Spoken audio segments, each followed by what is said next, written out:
Now, back in our school days, most students would have been taught about the First and Second World Wars, but the contributions of black servicemen and women to those conflicts is something which is often forgotten. Well, as part of Black History Month, we've been hearing from one man from Birmingham who's made it his life's mission to share those untold stories. I've been to meet him at the National Memorial Arboretum. When it comes to the role of black people in the First and Second World War, it's fair to say you won't find much in mainstream history books. But Donald Campbell from Birmingham is one man trying to change that. A lot of people don't know about the contributions of black servicemen and women because it's not widely publicised, and the forgotten generation is actually initiated to actually put that right. Donald served 36 years in the RAF. Since retiring, he spent much of his time collecting information about the role of black men and women in wars gone by.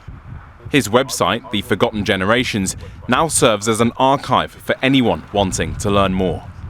What are some of the most interesting stories you've come across since doing your research? Well, one of the most interesting stories is actually World War I, the British West Indies Regiment that was initiated in 1915. Because black people weren't allowed to join the armed forces per se, the British West Indies Regiment was set up. When they first went on the front line, it wasn't considered the thing for them to be given weapons. They were just doing labour. But when the British found themselves down because of casualties, obviously they had to arm black people to carry weapons. There's also a great story about women in World War II. And one particular story is about the 6th 888 Squadron American battalion. He was sent to UK especially to actually sort the post because there was such a backlog of post. So that was a fantastic contribution of black women in World War II also. Donald's work has also helped shine a light on incredible individual stories like that of Johnny Smythe from Sierra Leone, who was part of an aircrew that was shot down while performing a bombing raid over Germany in 1943. My father completed 26 successful bombing missions, but his luck ran out on the 27th mission because the plane was hit over a target in Germany. He was quite badly wounded, and although they managed to drop their bombs and try to get back to Britain, they weren't able to do so. So they parachuted. Once my dad was captured, the initial reaction was one of shock because they'd never seen a black RAF man and an officer to boot. He was interrogated quite brutally, but they quickly established that he was indeed a genuine RAF officer.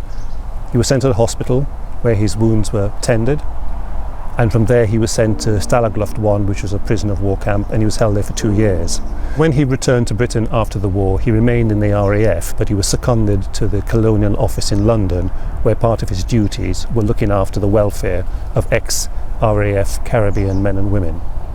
And it was within this role that he was asked to board the Empire Windrush, which was a ship moored in Jamaica at the time, purporting to bring back a large contingent of Jamaican men and women who wanted to come and live in Britain.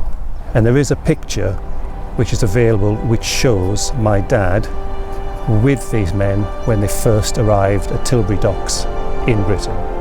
That picture is an iconic picture because it sets the scene of these men and women who left their home to seek a new life in Britain. This was the start of what we now today called the Windrush generation.